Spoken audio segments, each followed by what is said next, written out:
Миякадзима – это маленький японский субтропический островок в Тихом океане.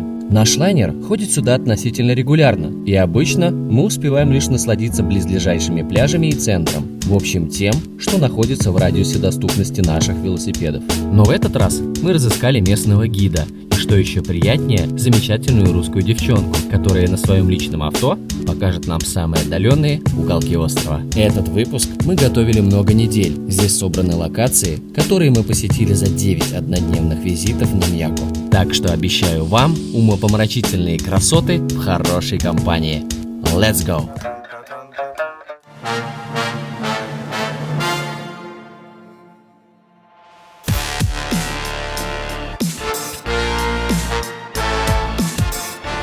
Всем привет!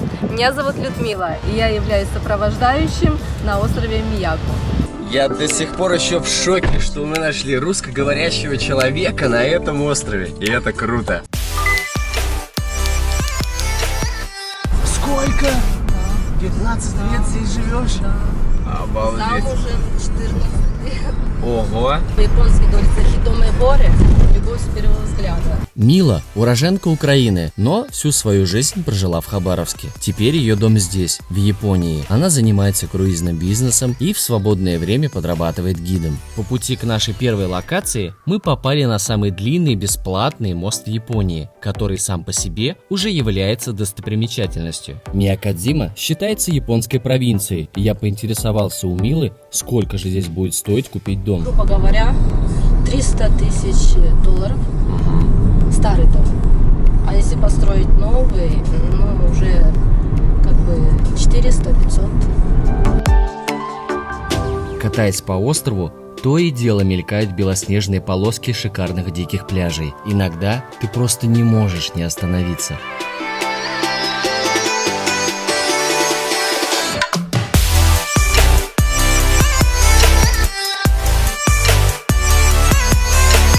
Полицейские статуи ставят на тех местах, где часто были аварии.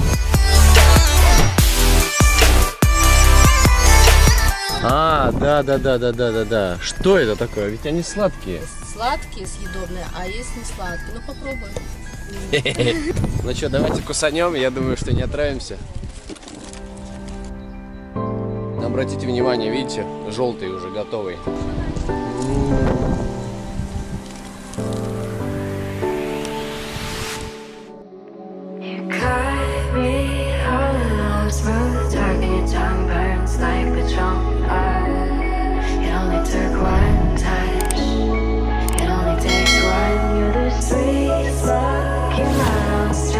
Ну что, вы готовы увидеть природное чудо?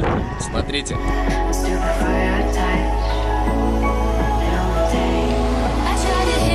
Озеро Терийки выглядит как два озера, расположенные рядом, но на самом деле они сообщаются между собой под землей, а также с морем, подводной пещерой. Благодаря этим загадочным особенностям озеро так обожают дайверы.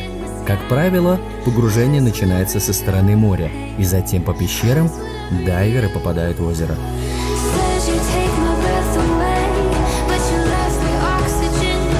На этом полуострове удивительный ландшафт. Он весь испещрен тоннелями, заполненными морской водой.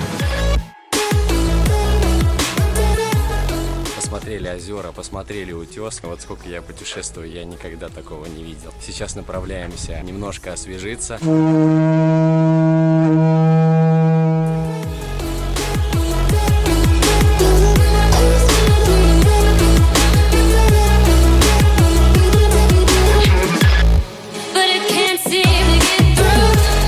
Сейчас идем на данный момент в самое популярное место дайвинга на острове Мияко. Говорят, здесь очень много пещер, и многие здесь предпочитают именно заниматься пещерным дайвингом. Мы же сейчас просто возьмем маски и поныряем.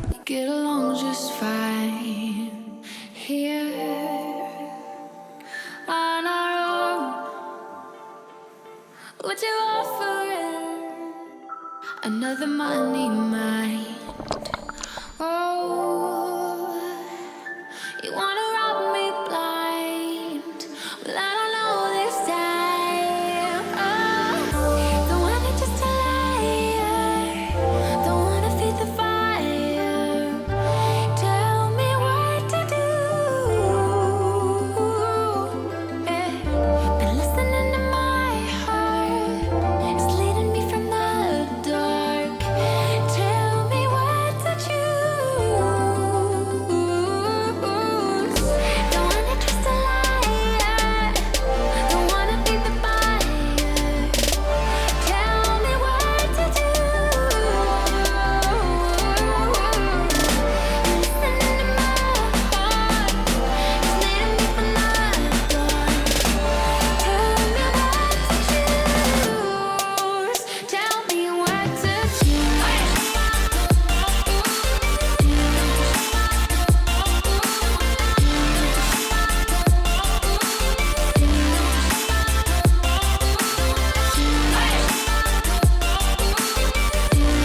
Так, ребята, что касается подводного мира, здесь прям полный the best. Так что приезжайте, занимайтесь снорклингом, наслаждайтесь подводным миром.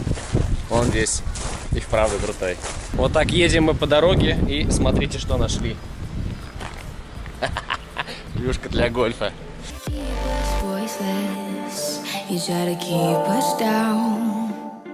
На Мьяко очень много троп, где вы можете гулять и созерцать океан.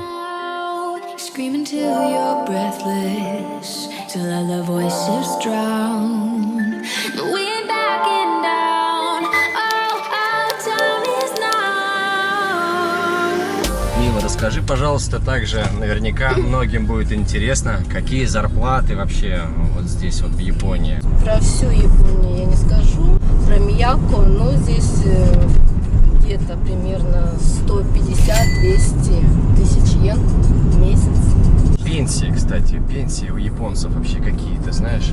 Здесь на острове маленькие пенсии, поэтому они до последнего. Можно выйти на пенсию 70 лет, а по-моему даже до 75 уже повысили пенсионный возраст. Да. 75 лет уходит здесь Да. на пенсию? Да. Кстати говоря, на этих островах совсем скоро будет проходить глобальный триатлон. И ребята активно готовятся, катаются, наматывают круги, изучают трассу. Сейчас очень много их здесь по трассе встречается.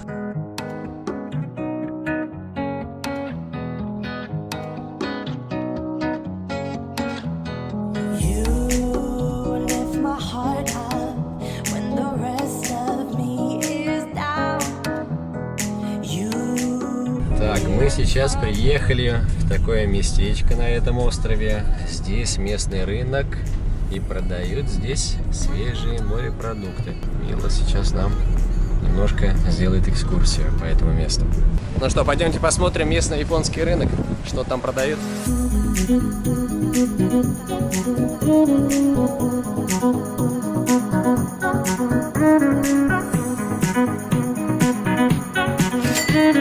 Какое вкусное, красное вот это вот? Вот или... это две разные рыбы. Ага, Это как бы семейство тунца. тунца. Да, Ага. вот это магуру, а это кацуо.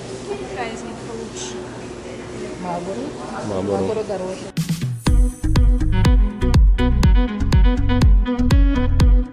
С Милой мы проводим время по утрам, а к часу дня нужно уже возвращаться на корабль. Когда наш лайнер находится в море, естественно, его очень часто сопровождают морские птицы. Все дело в том, что корабль на ходу распугивает летучую рыбу, находящуюся близко к поверхности. Рыба выпрыгивает из воды, а птицы подхватывают ее и знатно обедают.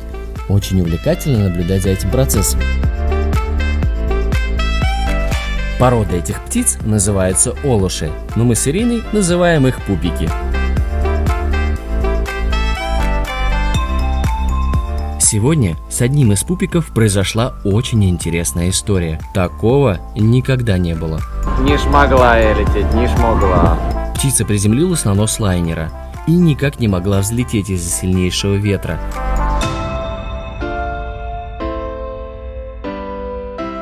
Когда я подошел к ней поближе, она решила сбросить лишний балласт в надежде на взлет.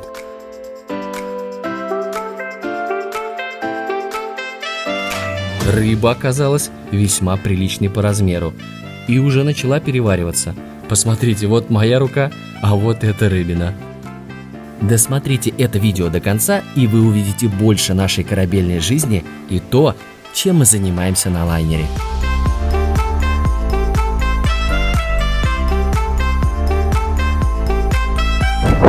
Это пупики, наши красавцы. Сейчас мы его отпустим.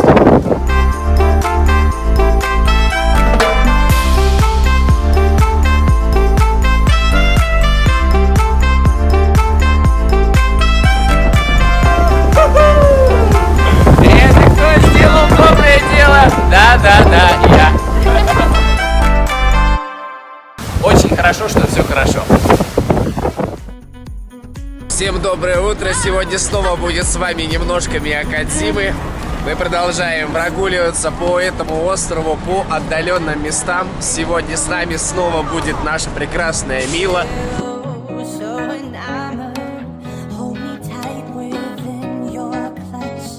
По пути заехали посмотреть городской пляж и обнаружили там интересные ящики.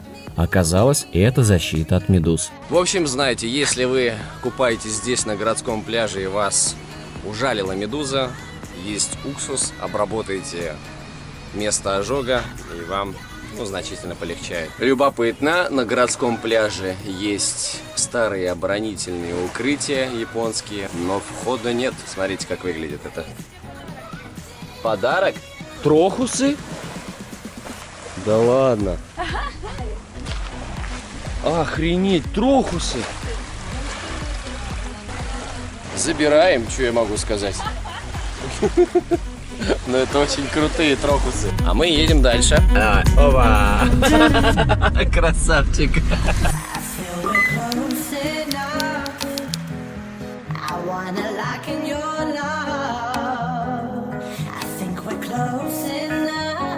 Мила нас продолжает удивлять. Ходишь, смотришь, какая природа красивая, и не перестаешь удивляться, вот что самое главное. When I close my eyes, I hear you singing me a song that I'll forget, I always forget. I try to trick myself back to sleep. Смотрите, какие места, просто офигеть. Здесь не так глубоко. Прозрачность воды сумасшедшая, очень много рыб, вот уже сейчас я вижу прекрасно. Полагаю, здесь очень интересные кораллы. Не знаю, сейчас будет вам видно. Смотрите, какие места. Я думаю, здесь-то как раз и можно поискать. Знаете кого? Правильно, правильно, лобстера.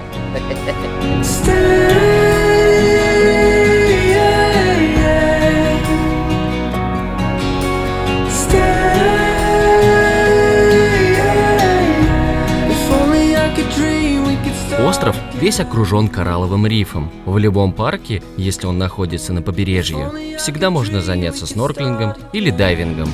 Кораллы подводного мира здесь, по своему разнообразию, схожи с большим барьерным рифом в Австралии.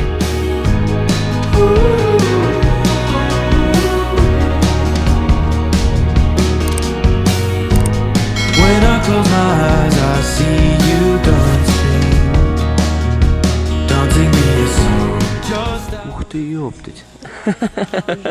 Это что, в смысле, он дикий, что ли? Ну их, да, они тут водятся. Да это павлин. Ну вот еще один повод приехать вам на Мьякодзиму. Пошел небольшой дождик. Как небольшой?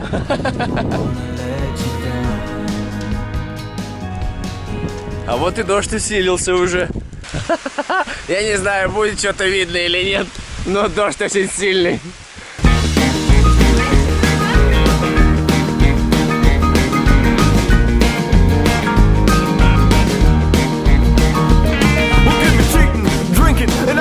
Songs, hard time, foolish pride, done me wrong. Flirting with the devil, getting right with the man. Ain't men paint songs, one night stands. You can keep your picket fence fantasies and put a cork in your high school memories.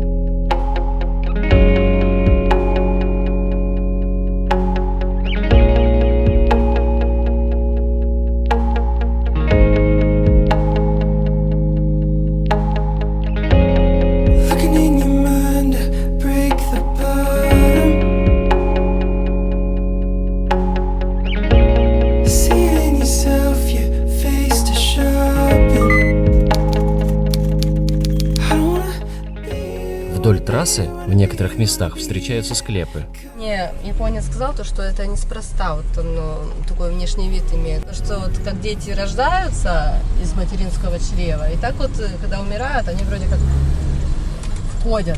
Вот этот заборчик, это типа как ноги, и там вот материнское чрево. Как вот рождаются из чрева и умирают тоже в чрево, да, попадают. Сейчас ищем место. Здесь вот увидели с того места, где ныряли, что здесь где-то должен быть утес. Вот его сейчас ищем, подходы к нему, чтобы вам показать хороший вид. Погнали смотреть что-то интересное. Ой, круто, круто.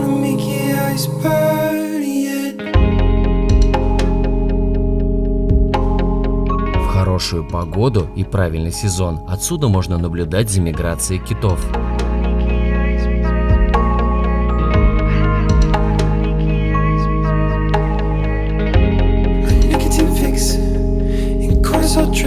Что я могу сказать? Просто наикрутейшее место. Блин, какая скала крутая, а?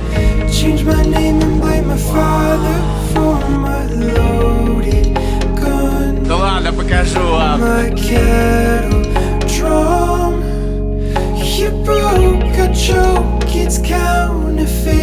Сейчас на данный момент нашли уникальное место благодаря Миле. А это место водопад. Смотрите, прям с таким, так сказать, карнизиком. Но самое главное, что здесь находится, никогда не догадаетесь. Смотрите. Ну что, готовы?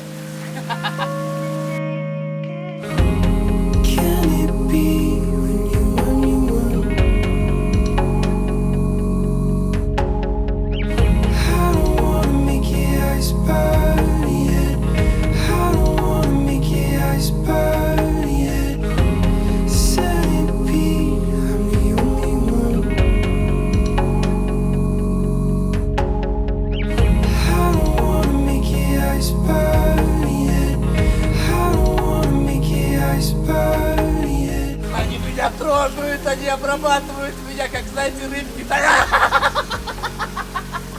Начинают к тебе подходить, начинают ощупывать, смотреть. В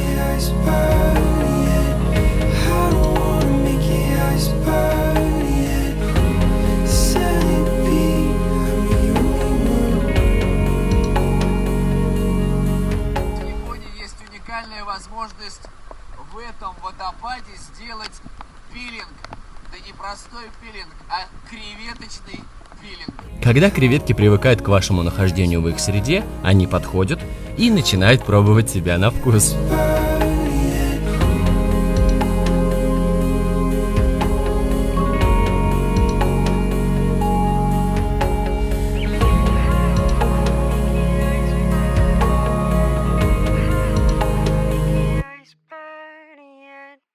Ну что ж, ребята, нам пора отправляться дальше. Я вам показал довольно-таки удивительное место. Это называется речные креветки, насколько мы правильно загуглили. Не знаю, может быть, вы какое-то другое название знаете, напишите в комментариях, буду очень признателен. Сегодня мы видим совершенно другую Японию. Посмотрите, какие утесы. Посмотрите, какое место. Офигенный океан. Здесь вода колоссально прозрачная. Есть вот этот природный водопад. Здесь живут креветки вот эти речные. Ну просто круть. Ну вот эта природа, она просто... Правда, хочется замереть и как можно дольше здесь остаться. Мила, расскажи, пожалуйста, здесь, в Японии, есть ли якудзы? Встречались ли они тебе? Есть, даже вот на нашем острове есть. Да? И, скорее всего, я их видела, но они выглядят как обычные люди, поэтому и не скажешь. Вот муж у меня говорил, вот там вот этот якудза местный. А сейчас пришло время показать вам немножечко наших корабельных будней. Сегодня один из интересных, хотя и не самых приятных дней. Сегодня Равси, или иными словами в Тихом океане шторм. Возле Японии снова бушует тайфун. Вот такая вот у нас погода здесь. Шторм валит как надо.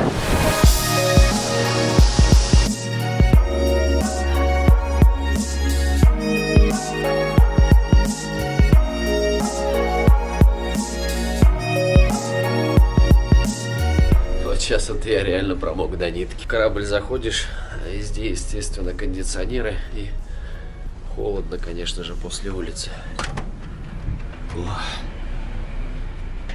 Идем кушать. Вечером мы все готовимся к шоу. Несмотря на то, что больше половины пассажиров не придут в театр из-за морской болезни, представление все равно состоится. Его никогда не отменяют. Наш творческий каст состоит из артистов циркового жанра, танцоров клоуна, певцов и музыкантов, а также невидимых работников сцены, мы ласково называем их стейджики. Для цирковых артистов и танцоров такие дни особенно волнительны, так как есть большой риск получить травму. Ирина, например, в прошлом году в один из таких дней сломала стопу. От этого тайфуна до нас доходят волны очень широкие, и работать реально проблематично, потому что нужно поймать именно золотую середину, когда вот волна вроде бы прошла, и до следующей волны остается вот сейчас вот промежуток 4 секунды. И вот за 4 секунды надо успеть какой-то сделать трюк. Не сделаешь, все рассыпется. О, вообще просто. Вот это сложно.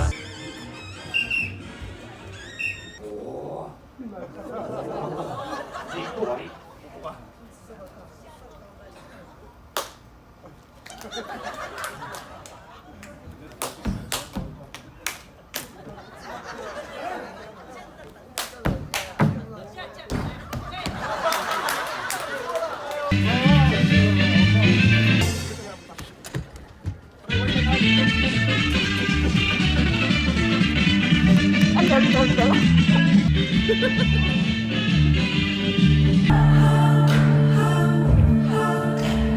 понимаешь, что происходит? Вообще у артистов не то что паника, мы собраны, видишь, какие мы стойкие солдатики.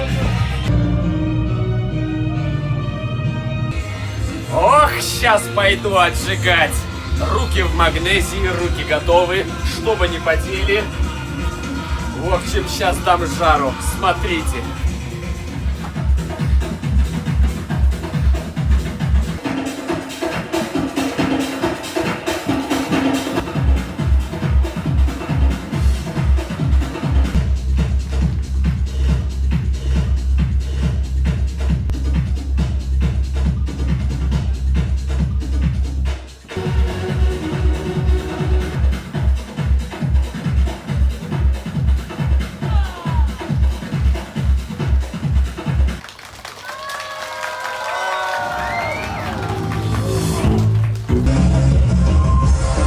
Сейчас мы будем работать пару.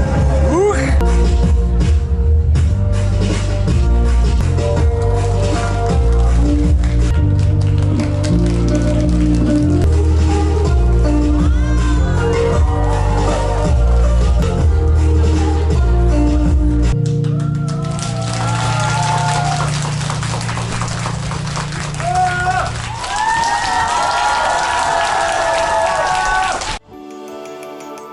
Когда мы вновь прибыли на Мьяко, погода уже наладилась. У Милы было только 1,5 часа на встречу с нами, и она привезла нас в удивительное место на острове.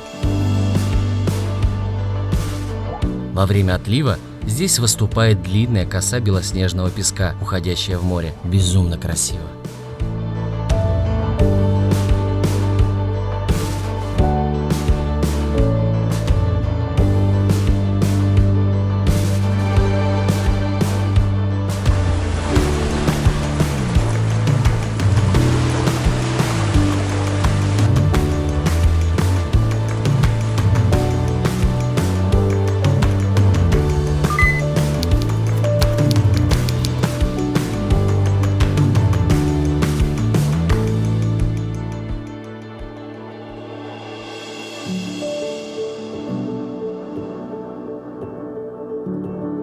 А говорят, что рая нет на земле. Как же нет? Вот он.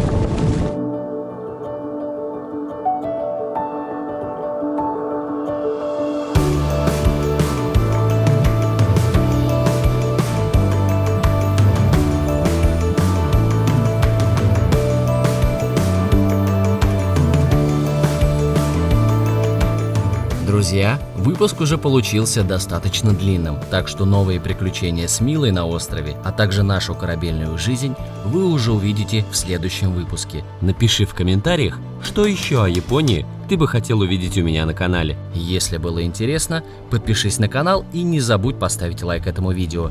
Трогай бубенцы, чтобы не пропустить новое видео. Всем пока!